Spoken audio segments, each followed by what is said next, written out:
Armed forces fully capable. Pakistan provokes again, mirrors India's Wagah closure, diplomat expulsions in a tit-for-tat escalation after India's stern response to the Pahalgam terror attack.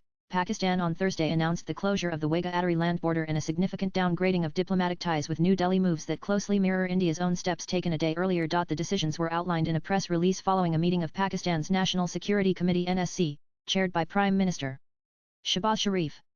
While the statement expressed concern over the loss of lives in the Pahalgam attack, it went on to describe India's response as unilateral, politically motivated, and devoid of legal merit. As part of its retaliatory measures, Pakistan declared the immediate suspension of all cross-border transit through Wagah, the same crossing India shut a day prior.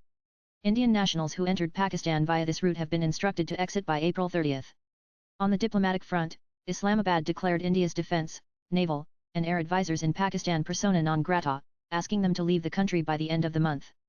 The Indian High Commission's staff strength was also capped at 30. Further escalating the diplomatic standoff, Pakistan's foreign minister said the Indian Charga copyright Dafaris CDA will be summoned today to formally convey the decisions taken by Islamabad. Pakistan also lashed out at India's move to suspend participation in the Indus Waters Treaty, warning that any attempt to disrupt its water supply would be viewed as an act of war and responded to with full force across the complete spectrum of national power. The NSC statement ended with overt chest-thumping, denouncing Indian warmongering and asserting that Pakistan's armed forces are fully capable and prepared to defend its sovereignty and territorial integrity against any misadventure. The developments come amid heightened tensions between the two nations following the April 22 terror attack in Pahalgam that left 26 people dead, mostly Hindu tourists.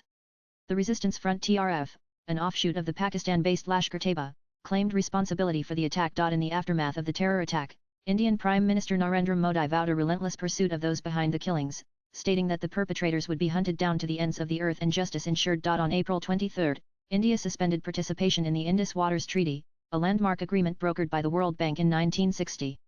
Simultaneously, the Indian government shut down the Wagah land border crossing, halting cross-border movement indefinitely. India also downgraded diplomatic ties, expelled Pakistani defence, naval, and aeronautica copyright S, and capped Pakistan High Commission staff strength in Delhi at 30, mirroring previous moves taken in 2019 after the Pulwama attack.